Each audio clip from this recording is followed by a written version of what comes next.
Waalaikumsalam warahmatullahi taala wabarakatuh. Innal hamdalillah nahmaduhu wa nasta'inuhu wa nastaghfiruh wa na'udzu billahi min shururi anfusina wa min sayyiati a'malina. Man yahdihillahu fala mudilla lahu wa man yudlil fala hadiya lahu. Asyhadu an la ilaha illallah wahdahu la syarika lahu wa asyhadu anna Muhammadan 'abduhu wa rasuluhu, amma ba'd. Qala Allah tabaraka wa ta'ala, ya ayyuhalladzina amanu taqullaha haqqa tuqatih wa la tamutunna illa wa antum muslimun. Para jamaah, bapak-bapak, ibu-ibu, para asatidz, para asatidzah, para ulama, para sesepuh yang semoga Allah muliakan. Tidak ada kata yang lebih pantas yang bisa kita ucapkan pada hari ini selain mengucap syukur atas begitu banyak limpahan nikmat dari Allah Subhanahu wa taala yang saja Allah berikan kepada kita sampai detik ini. Yang mana lagi-lagi Allah memberikan kita izin untuk membuka mata kita pagi ini. Yang mana itu sebuah hal yang sangat mahal sekali, bahkan tidak akan bisa dinilai dengan uang sebesar apapun. Waktu inilah yang tidak boleh kita sia-siakan, karena banyak sekali ada persamaan mayit dengan kita hari ini. Apa persamaannya? Kemarin mikir hari ini akan hidup, mayit tidak hidup lagi tapi kita masih hidup. Itu bedanya. Dan semoga atas waktu yang Allah berikan kepada kita bisa kita manfaatkan dengan sebaik-baiknya, dan segala apa yang kita lakukan akan mendatangkan keridhaan Allah Subhanahu wa taala kepada kita. Amin ya rabbal alamin. Juga salawat serta salam kita mohonkan kepada Allah agar senantiasa dilimpahkan kepada junjungan kita Nabi besar Muhammad sallallahu alaihi wasallam, juga kepada para keluarganya, para sahabatnya, dan juga kepada orang-orang yang mengikuti sunnahnya hingga hari akhir nanti. Para jemaah yang dimuliakan Allah Subhanahu wa taala, saya sangat bersyukur sekali kemarin, alhamdulillah, ditelepon Ustaz Heri itu sore-sore. Kebetulan lagi tugas di luar kota sebetulnya. Saya dengan tiba-tiba pulang ke Bogor, lagi-lagi beliau kalau misalkan menghubungi luar biasa. Pasti lagi ada hal-hal yang sedang saya kerjakan, namun karena saya menjaga adab terhadap beliau, saya iakan. Alhamdulillah Allah kasih izin juga, ternyata Allah kasih umur kita panjang pada sampai detik ini, dan semoga Allah memuliakan senantiasa beliau dan bapak-bapak semua yang hadir di sini. Amin. Insya Allah kita sekarang akan mempelajari bagian kitab dari kitab Bulughul Maram karya Imam Ibnu Hajar Asqalani. Di akhir-akhir kitab Bulughul Maram itu ada satu bab yang disebut dengan kitab Jami'. Kita kumpulan-kumpulan, dan di situ dikumpulkan termasuk dalam bab zuhud, bab adab. Itu di akhir-akhir banyak sekali betapa pentingnya adab kita terhadap manusia yang lainnya. Salah satunya itu adab mengenai menjaga aib saudara kita, karena kita sering sekali mendengar bahwa ada orang begitu mudahnya mengeluarkan kata-kata menggunjing saudara-saudaranya dengan alasan ini bukan buka aib ya, kita gini, tetap buka aib. Bagaimana juga itu buka aib selama masih menggunjing, buka aib. Hadis ini hadis dari Abi Hurairah. Wa an Abi Hurairah radhiyallahu anhu qala Rasulullah sallallahu alaihi wasallam. Hadis ini rangkaiannya ada banyak. Hadis kalimat pertama yaitu kata beliau sallallahu alaihi wasallam, man nafasa an mu'minin kurbatan min kurabid dunya nafasallahu anhu kurbatan min kurabil yaumil qiyamah. Barang siapa yang membebaskan seorang mukmin dari suatu kesempitan dunia, kita membantu orang ketika orang lagi sempit banget, niscaya Allah akan membebaskan darinya suatu kesempitan dari kesempitan di hari kiamat. Itu yang pertama. Yang keduanya, waman yassara ala mu'sir yassarallahu alaihi fid dunya wal akhirah. Dan barang siapa yang memberikan kemudahan kepada orang yang sedang kesulitan, niscaya Allah akan memberikan kemudahan kepadanya di dunia dan di akhirat. Ada orang lagi sulit, terus kita bantu. Di dunia kita bantu, Allah balasnya double, 2 kali. Di dunia dan di akhirat Allah bebaskan dari kesulitan. Yang ketiga, ini yang kita pelajari. Wa man satara musliman satarallahu fid dunya wal akhirah. Dan barang siapa menutupi seorang muslim, niscaya Allah akan menutupinya di dunia dan di akhirat. Yang terakhir, wallahu fil auni al-'abdi ma kana al-'abdu fi auni al-akhi. Akhrajahu Muslim, nomor hadis 2699. Dan Allah akan selalu menolong hambanya selama hamba tersebut selalu menolong saudaranya. Jadi Rasulullah SAW sudah memberikan kunci. Karena kita manusia, kok pertolongan Allah tidak datang-datangnya? Kenapa pertolongan Allah tidak pernah datang-datang? Saya lagi kuncinya ini. Allah akan selalu menolong hambanya selama hamba tersebut menolong saudara-saudaranya. Lalu apa yang disebut dengan man satara musliman satarahullahu fid dunya wal akhirah? Barang siapa yang menutupi seorang muslim, niscaya Allah akan menutupinya di dunia dan akhirat. Apa yang ditutupi? Dalam hadis lain, dalam hadis riwayat Imam Ibnu Majah, kata beliau menerangkan bahwa Rasulullah SAW bersabda, man satara aurata akhihil muslim, yaitu menutupi aurat seorang muslim. Nomor hadis 225. Menutupi aurat. Sekarang kita bagi dulu, aurat itu terbagi atas 2.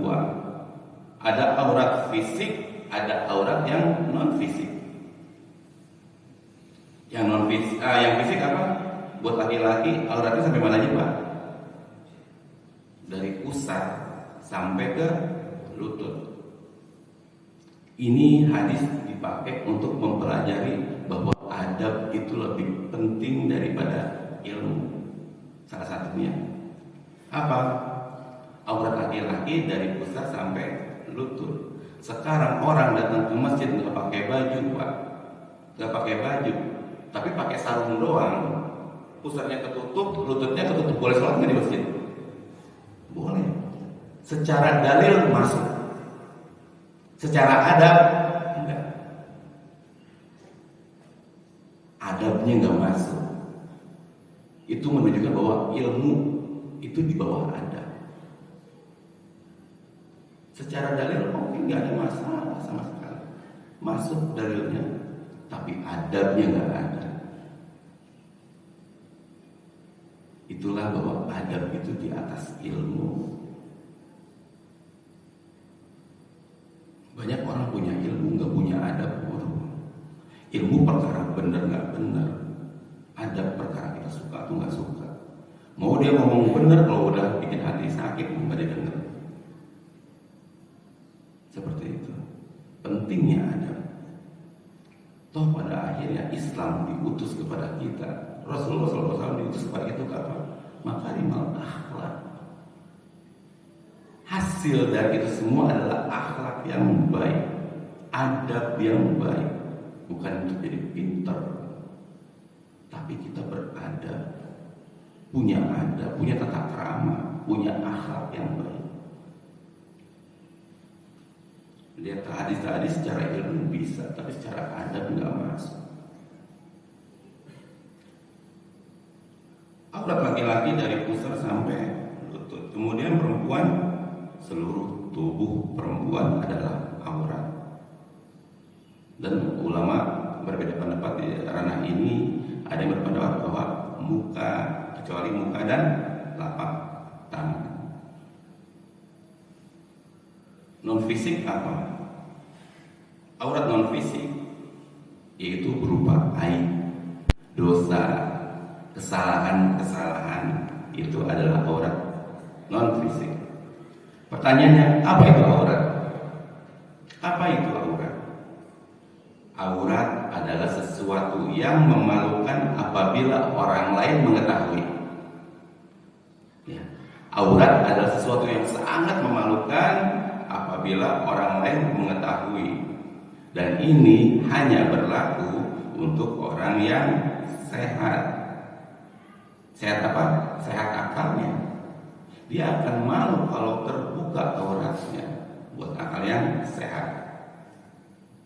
Buat akal yang tidak sehat, justru aurat dibuka-buka, dibangga-banggakan, bahkan diupload, dipamer-pamerin semuanya. Itu yang gak sehat akalnya. Fisik, aurat terbuka, dipamer-pamerin. Apalagi kita sekarang ada di area di mana bahwa aurat itu mudah sangat disebar-sebarkan, dibuka-buka. Aib orang dibagi-bagi mudah. Sekarang tuh kita hidup di zaman gimana maksiat ditawar-tawarkan. Maksiat ditawarkan kepada kita. Dan ketika maksiat ditawarkan, kita galau, bingung. Harusnya seorang muslim sejati gak pernah bingung. Sekali lagi, yang tidak sehat itu bisa pamer bangga dengan aurat yang terbuka.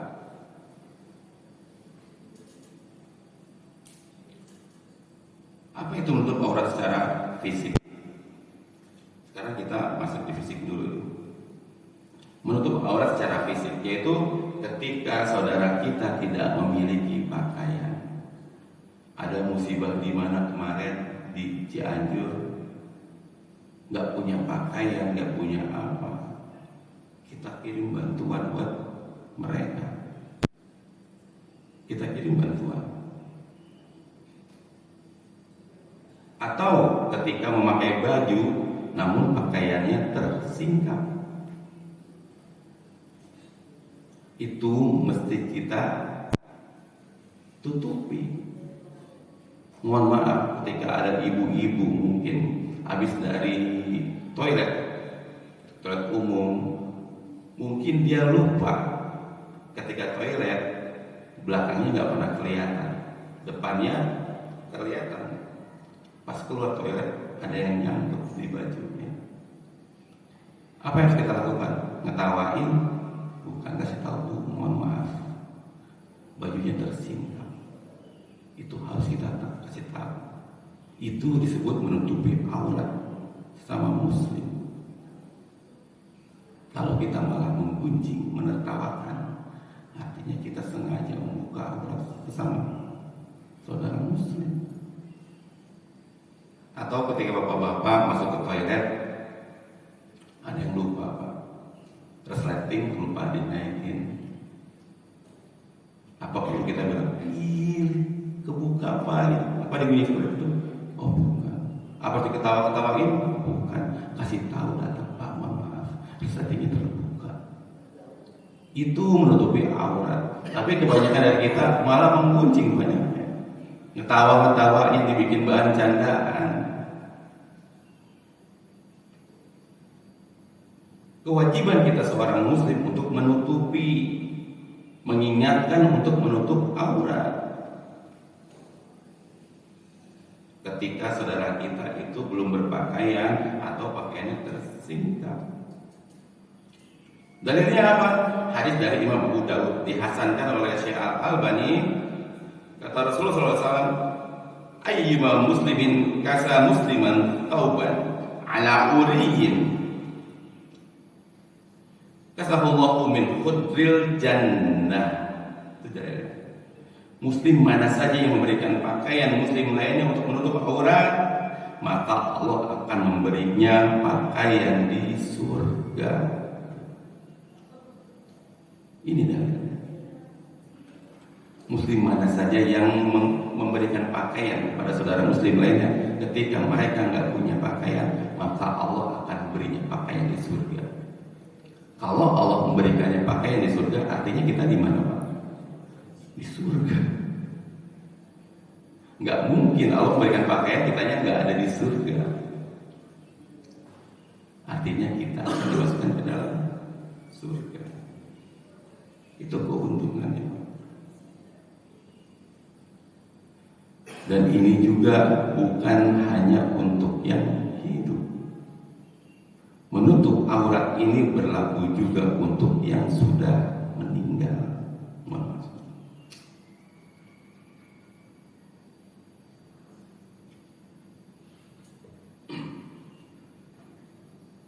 Buat yang suka mandiin jenazah, bapak-bapak atau ibu-ibu, hati-hati.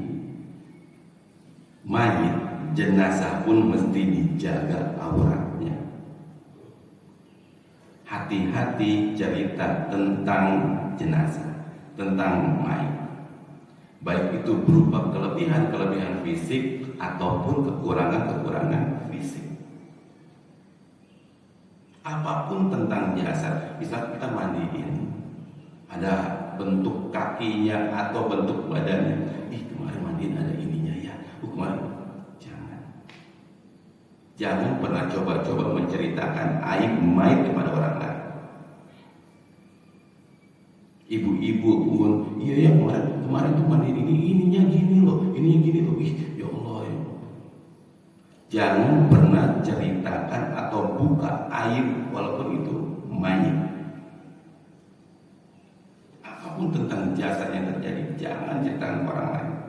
Jaga aurat mereka. Dalam hadis riwayat Imam Al-Baihaqi, Rasulullah SAW bersabda, "Man ghassala mayyitan fakatama 'alaihi ghafarallahu lahu 40 marrah." Barang siapa yang memandikan jenazah kemudian dia tutupi itu semua, maka Allah akan ampuni dosanya 40 kali. Allah ampunin sekali bersih ini 40 kali. Allahu Akbar. Ini gara-gara nutupin mayit doang. Nutupin aurat mayit, Allah akan ampuni kita 40 kali gak tanggung. Tapi kalau buka, Allah Akbar.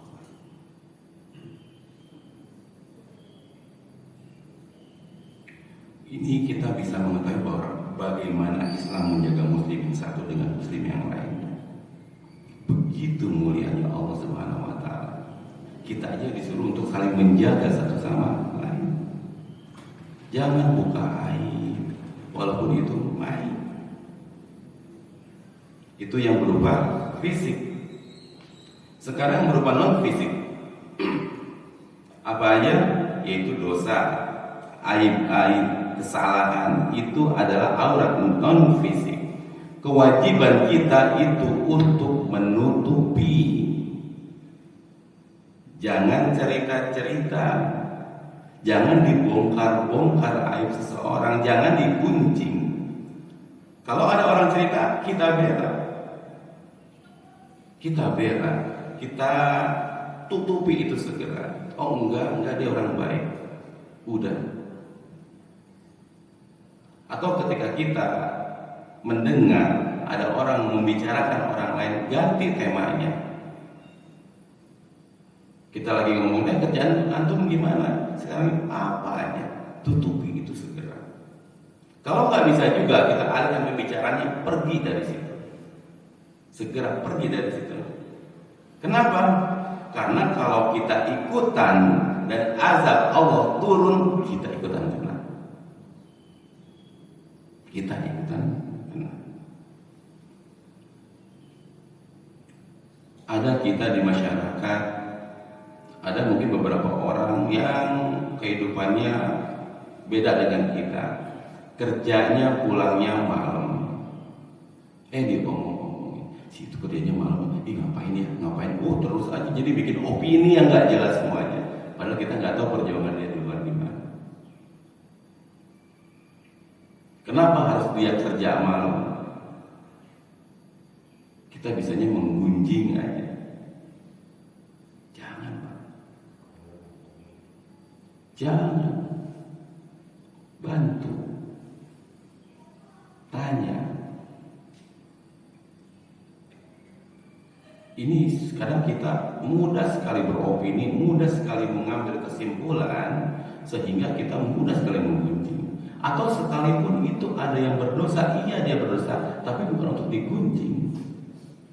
Tutupi. Kenapa? Ada hadis yang mengancam dari riwayat Imam At-Tirmidzi bahwa Rasulullah SAW pernah bersabda bahwa tidak akan dimatikan seseorang sampai dia merasakan apa yang dia gunjingkan kepada saudaranya. Tidak akan dimatikan seseorang sampai dia merasakan apa yang dia sudah gunjingkan kepada saudaranya. Dia nggak akan dimatikan. Dia ngomongin orang sampai orang lain sekampung tahu, ini orang nggak akan pernah mati sampai dia pun merasakan hal yang sama. Diomongin orang sekampung. Ada orang berbuat kesalahan, mohon maaf. Ini yang terjadi di masyarakat, fakta. Ada orang pergaulannya agak tidak terawasi, sehingga ada seorang gadis atau kita lihat remaja-remaja akhirnya hamil duluan, nikah. Terus kita gunjing itu orang, kejadian yang ngomongnya taunya anak, ya ngehamilin anak orang, ngegunjingin suaminya dia begitu ya, iya amit-amit gini, suaminya begitu, suami itu tukang main perempuan apa segala macam tersebut, iya amit-amit segala macam, lakinya malah selingkuh. Kadang tadinya enggak, mungkin laki kita, suami kita enggak, istri kita enggak, tapi karena akibat kita ngegunjing, hadis-hadis berlaku, tidak akan dimatikan sampai kita merasakan apa yang digunjingkan. Yang ngomong ataupun yang mendengar yang ikutan menikmati pergunjingan tersebut tidak akan dimatikan, Pak. Kita difitnah, kita fitnah orang, kita tidak akan mati sampai kita merasakan kita difitnah orang juga. Ambil anak itu pengangguran, gak ada pekerjaan, digunjing, suaminya di PHK.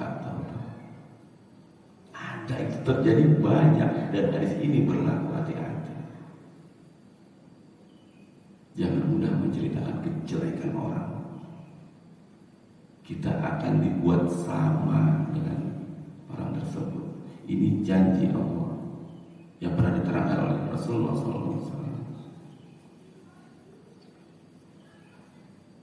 Sekalipun itu ustaz, sekalipun itu ulama, orang hijrah, orang belajar agama, nggak lantas membuat dia manusia berubah jadi malaikat yang nggak pernah dosa. Semua ulama, semua asatidz kita sepakat bahwa dia tetap manusia, punya kelemahan. Kullu bani Adam khata'. Semua anak Adam pasti berdosa. Enggak ada seorang ulama pun bisa bilang bahwa dia udah gak bikin dosa. Enggak pernah ada, sampai kapanpun. Karena dia tetap manusia, tetap berdosa. Namun ketika kita lihat ada ustadz bikin dosa, ada ulama bikin dosa, jangan disebar. Jangan pernah disebar. Saya lihat ustadz ini jalan sama ini siapa ya? Digunjing taunya bibinya. Lihat ustadz ini jalan sama siapa? Taunya anaknya yang perawan. Gimana? Pakai cadar anaknya, pegangan tangan, istrinya udah begini bentuknya, siapa ya, gandeng, pada anaknya udah gede. Kita selalu mudah beropini, dan kita harus maafin ketika ada ulama, ada asatidz, ada pemuka agama itu melakukan kesalahan dan kita lihat. Akhiru dzawil hayati atharatihim, maafkanlah kesalahan-kesalahan orang baik. Dari Imam Abu Dawud. Jangan langsung digunjing. Namun ada kalanya kita membuka aib seseorang, nggak lantas tutup gitu terus. Kapan? Bukan untuk digunjing, tapi untuk dilaporkan, untuk dicarikan solusi.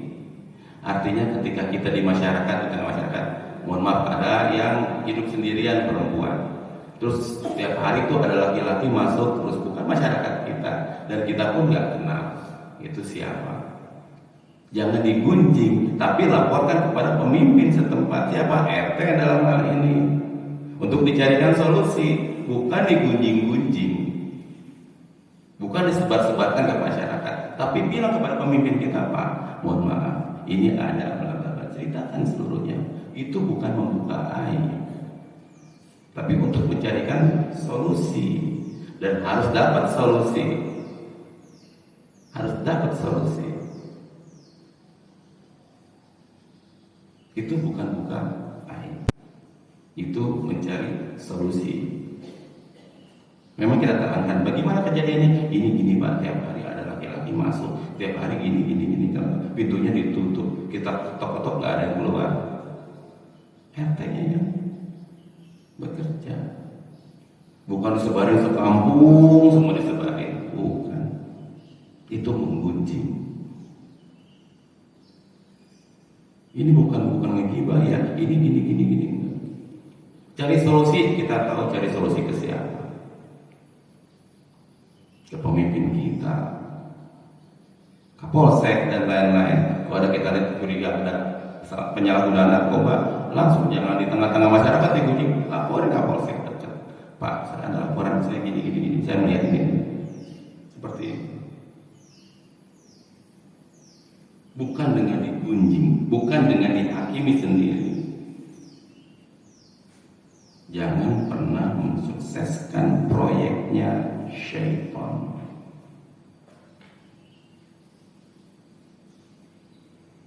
Kalau ada orang baik bikin kesalahan atau orang hijrah, nah ini kadang suka terjadi tengah-tengah kita. Orang baru hijrah itu belum ngerti Pak, belum ngerti dalil, belum ngerti apa, baru hijrah, bantu dia dalam hijrahnya. Jangan langsung diomongin kalau dia salah. Kenapa? Ntar yang ada dia kapok hijrah. Dia belum tahu apa-apa. Nggak ada yang pernah bilang bahwa cabai itu haram, tapi belum waktunya dikasih kebaik. Jangan galak-galak sama orang baru hijrah. Mereka belum paham. Sampaikan dengan hikmah. Ud'u ila sabili rabbika bil hikmah. Seru orang-orang ke jalan Rabb dengan hikmah, dengan pengajaran yang baik, dengan cara yang baik, dengan takaran yang sesuai dengan kemampuannya. Dosen saya di Qatar itu seorang mu'alaf. Beliau bercerita tentang perjalanan mu'alafnya, dan dia pikir setelah bersyahadat masalah selesai. Oh enggak. Yang dibikin pusing apa?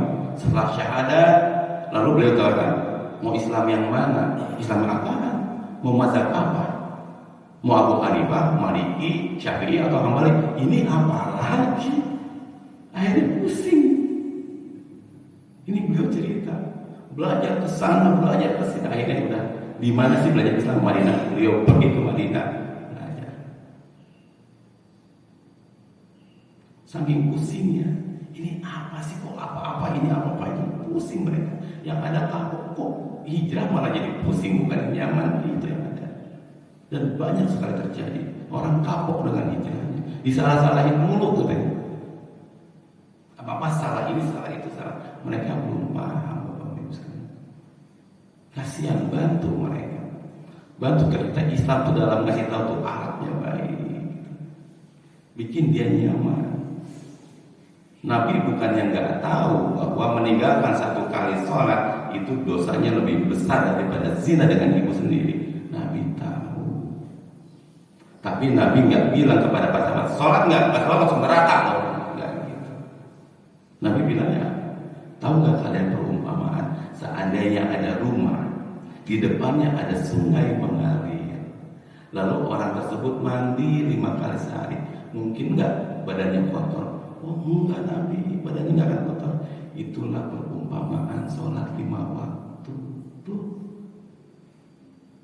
Nabi punya cara menyampaikan pakai hikmah, bukan diancam-ancam. Orang enggak ngerti, belum ngerti.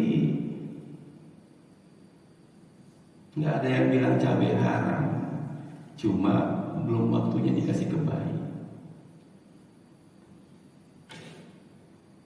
Bil hikmah, dengan takaran. Apalagi udah salah ini celah hijrah, tapi kok gini, tapi digunjing, dibuka aibnya. Ini menjadi masalah besar. Dan kadang ketika orang baik dihakimi, itu akan bikin down efek psikisnya. Jadi kapok. Jadi gak mau berbuat baik lagi. Kenapa? Saya mau berbuat baik salah, saya langsung dimaki-maki. Orang udah berbaik hatinya puin masjid, dimaki-maki masih kotor gini, gimana sih gini-gini. Nah, tinggalin aja, kita mau nyawa masjid lagi. Orang baru hijrah nggak ngerti pakaian adab gimana, belum ngerti. Pakai kaos doang, mau belum. Gimana sih katanya udah hijrah, kok pakai kaos doang? Beliin baju, selesai. Beliin baju, selesai, solusi itu. Tapi ini sering sekali omong, dimaki-maki.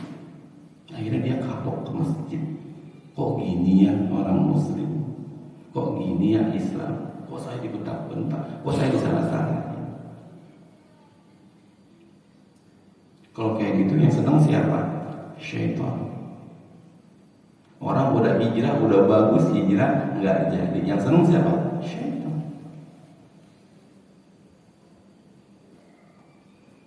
Kita clash antar harokah ini nyerang ini nyerang ini. Yang senang siapa? Syaitan. Bapak-bapak ibu sekalian, Islam itu adalah mega proyek, proyek besar, butuh kerjasama. Yang namanya proyek besar butuh kerjasama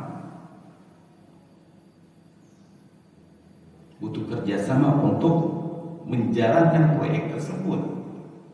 Yang namanya dalam proyek banyak kepala, wajar banyak kelas. Tapi jangan bikin jadi terpecah. Karena kalau kita akhirnya menjadi terpecah, yang ada kita bukan mensukseskan mega proyeknya Islam, tapi mensukseskan mega proyeknya iblis. Untuk terpecah belah. Sapu lidi itu akan kuat ketika lidi disatukan, diikat, akan bisa berfungsi. Tapi kalau talinya dibuka itu lemas. Itu Islam. Kalau terpecah belah itu hancur, nggak ada kekuatan. Dan pihak-pihak luar tahu bagaimana menghancurkan Islam. Dipecah belah dulu biar jadi kecil-kecil bagiannya, baru hantam. Dan itu sudah terjadi. Ketika kita terpecah belah, apa yang terjadi? Ketika golongan A diserang, kita golongan B, biarin itu golongan mereka ini, biarin aja. Tuh, udah nggak punya rasa lagi ketika saudara muslim diganggu. Padahal kata Nabi apa? Muslim dengan muslim lain itu ibarat tubuh. Kalau kakinya yang kena, itu badan lainnya ngerasain meriangnya. Harus seperti itu. Kita golongan A diserang, biarin aja, itu golongan mereka, kita mau tuh enggak. Bilang alhamdulillah, kita enggak. Hatinya di mana kita sebagai muslim? Kita duduk dengan muslim yang golongannya beda. Kenapa antum duduk dengan mereka? Loh, kita muslim. Perkara perbedaan yang menjadi biar furia itu biar. Kami sering berdebat dengan orang-orang yang ada, tapi kita ngopi-ngopi bareng. Kami pernah ada halaqah. Sekarang ada setiap hari Selasa. Itu halaqah, ya Allah. Tiap-tiap ini buat asatid, forum asatid. Tiap-tiap asatid punya bendera masing-masing, dan kita bisa bersatu di situ. Ada yang Muhammadiyah, ada yang NU, ada yang Jemaah Tabligh, ada yang itu segala macam, dan kita kumpul semua, dan kita enak banget bicara di situ. Dengan perbedaan. Seandainya persamaan kita 40%, perbedaan 60%, ya udah kita bicara 40% aja. Jangan singgung-singgung yang 60%. Kita samanya 20%, ya udah kita ngomongin yang 20% aja, yang 80% dibiarin dulu. Ini ada beberapa golongan pada mufarraqah, memecahkan diri, memisahkan diri. Dan yang bukan golongan dia, bukan. Ini bukan dari kami. Ini Islam sedang dipecah belah. Sedang dipecah belah. Udah itu saling ngomongin. Oh ini kan gini, kelemahannya diungkit-ungkit sama orang. Gimana caranya buat golongan ini jatuh, kita jatuhin semua depan masyarakat. Jangan buat apa seperti itu. Yang ada kita hanya mensukseskan mega proyek syaitan, mega proyeknya iblis.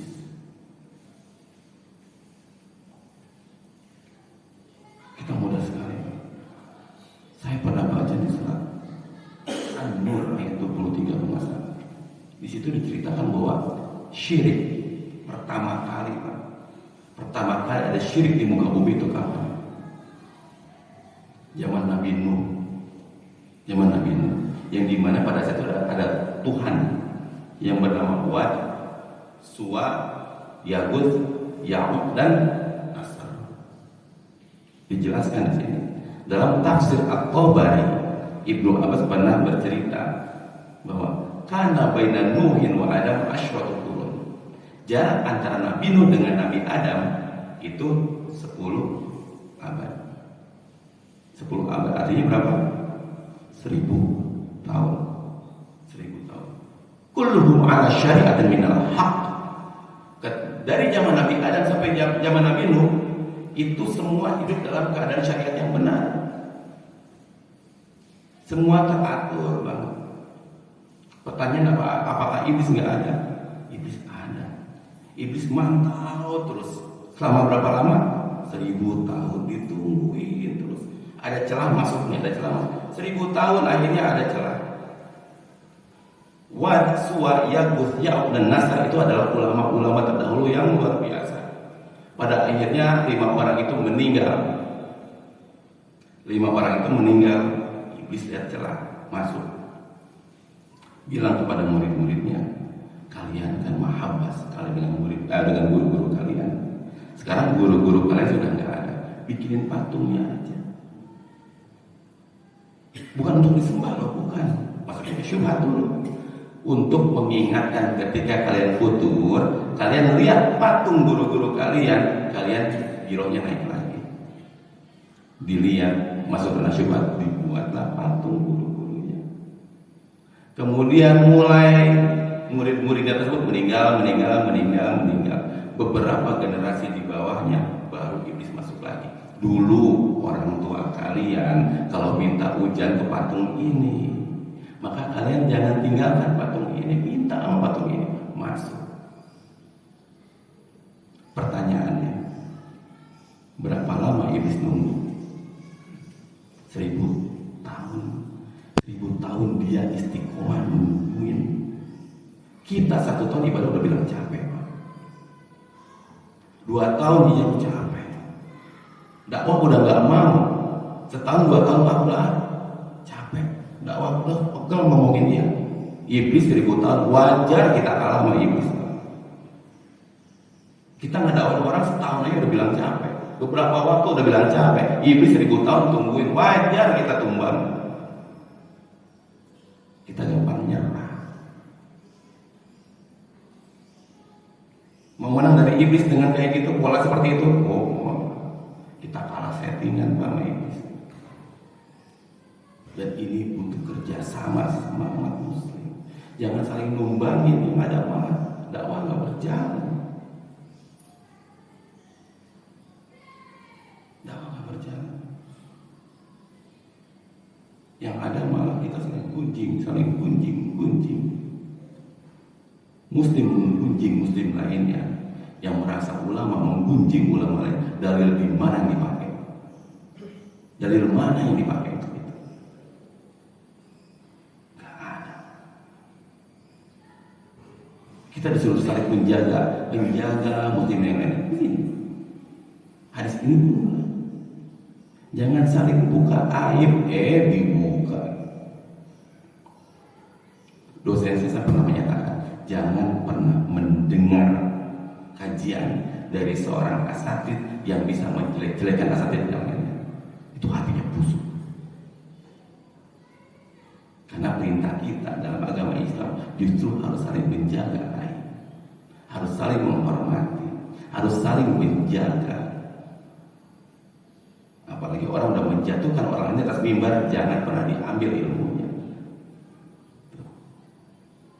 Bersatu, jangan kucing orang.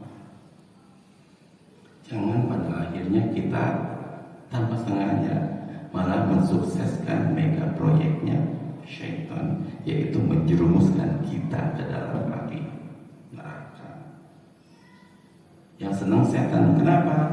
Tujuannya orang terus menerus dalam kesalahan. Itulah tujuan syaitan.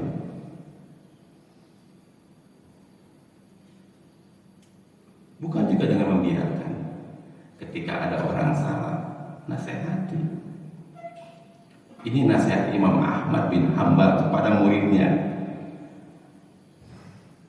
Harun ibnu Abdillah. Harun ibnu Abdillah pernah membuat halaqah di luar, di tengah matahari, terik matahari. Imam Ahmad bin Hanbal lewat, melihat muridnya yang sedang memberikan kajian itu duduk di bawah naungan pohon kurma, sementara murid-muridnya kena terik panas. Ditegur langsung, dilihatin, ya udah nunggu malam. Setelah malam, Imam Ahmad bin Hanbal nunggu semua orang tidur, nggak ada yang lihat. Kemudian dia jalan pelan-pelan dan ketok pintunya nggak kencang. Siapa? Kata muridnya. Harun. Ahmad mana? Ahmad bin Hanbal. Ya langsung dibuka itu pintu. Wahai, ada apa? Seharusnya kalau engkau ada hajat hubungi aku, langsung aku akan datang. Enggak, berarti pelan-pelan sekali ngomongnya. Keluarganya juga nggak ada yang tahu. Ada apa, wahai guru? Tadi siang aku melihat engkau sedang mengajarkan murid-muridmu, lalu engkau di bawah naungan pohon, sementara murid-muridmu kepanasan. Besok jangan lagi ya. Gitu. Udah gitu aja. Aku mau pulang lagi. Nggak ada satupun yang tahu, Pak. Nggak langsung ditegur depan murid-muridnya. Marwah muridnya tidak dijatuhkan depan murid-muridnya. Tapi kita ada teriak-teriak depan orang, dibuka aib seorang guru sehingga semua orang mendengar. Ajaran mana yang dipakai? Ajaran Islam atau ajaran iblis yang dipakai? Mudah mencaci saudara muslim, Islam atau iblis cara yang dipakai?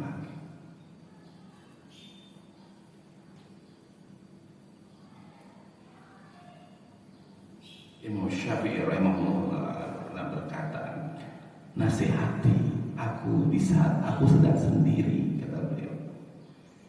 Jangan di saat ramai dan banyak sekali saksi di situ. Sebab nasihat di tengah halayak itu terasa hinaan yang membuat hatiku pedih dan koyak. Maka maafkan jika aku berontak. Sekelas Imam Syafi'i mintanya kayak gitu. Sakit ditegur depan orang itu menyesakkan, maka maaf kalau hati aku berontak. Sekelas Imam Syafi'i seperti itu. Kita kadang menegur anak depan orang, wajar Pak, anak nggak peduli sama orang tuanya.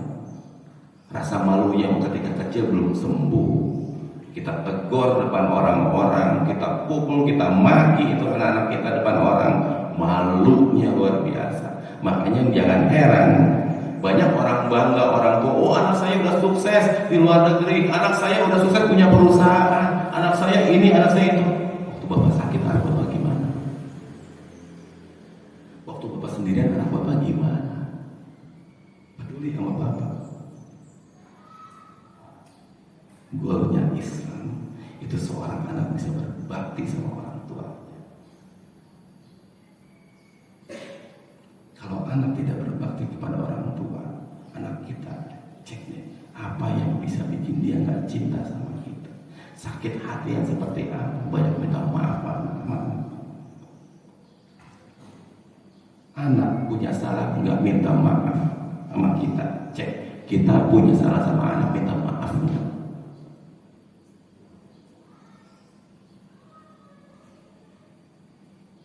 Istri punya salah sama kita minta maaf, nggak minta maaf.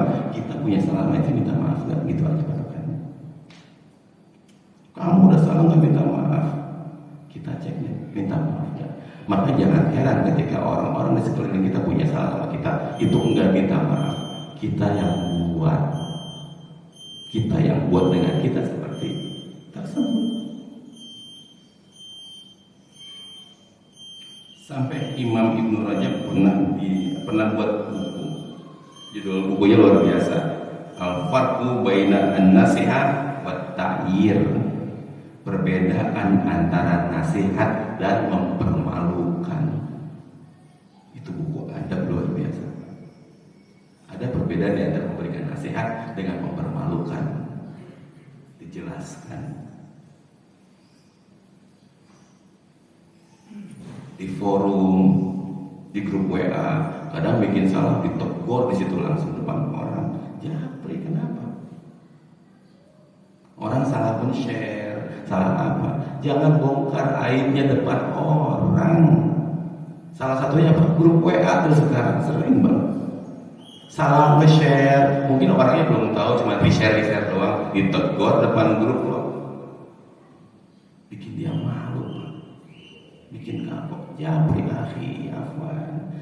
Hadis yang antum bagi ini doif atau matu atau apapun itu, kasih tahu itu salah. Alangkah baiknya kalau ditarik lagi, karena akan menimbulkan perdebatan. Kasih tahu seperti itu, jangan depan grup. Akhirnya itu akan menjatuhkan orang dan menaikkan kita. Ujub kita di situ. Karena Islam yang baik tidak akan pernah menegur depan orang. Enggak akan menegur depan orang. Tapi dengan penyakit hati itu di depan baik, di belakang busuk. Di depan hormat, di belakang ngomongin. Di depan senyum, di belakang cemberut. Itu penyakit hati. Terus kalau terjadi apa-apa gimana? Tabayyun. Islam mengajarkan kita untuk tabayyun. Itu adalah Ustaz ngebonceng, bukan istrinya tuh.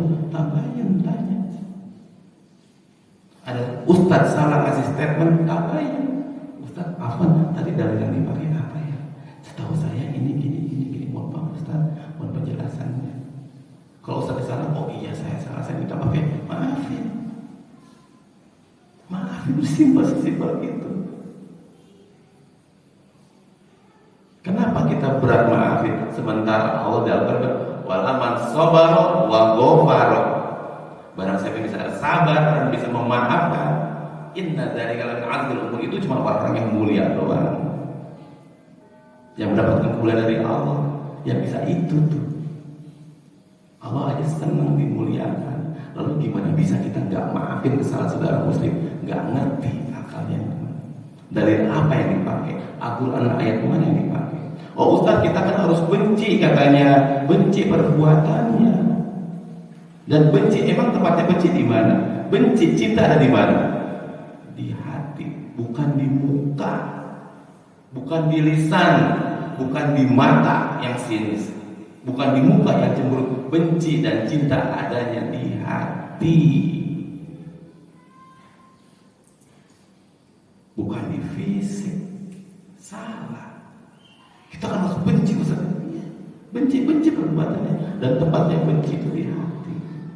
Ada orang datang akhlaknya buruk, tunjukkan akhlak kita dengan baik. Tetap hormati dia, biar dia merasa senang. Oh ternyata kita dekat orang-orang ini tuh justru nggak menghakimi saya, malah justru membantu saya. Saya orang yang dulu jauh dari agama, Pak. Saya dulu jauh dari agama. Kenapa saya makin jauh? Yang ada tiap ke masjid orang tuh nyinyirin saya. Makin nggak mau saya ke masjid. Disalah-salahin terus makin nggak mau saya ke masjid.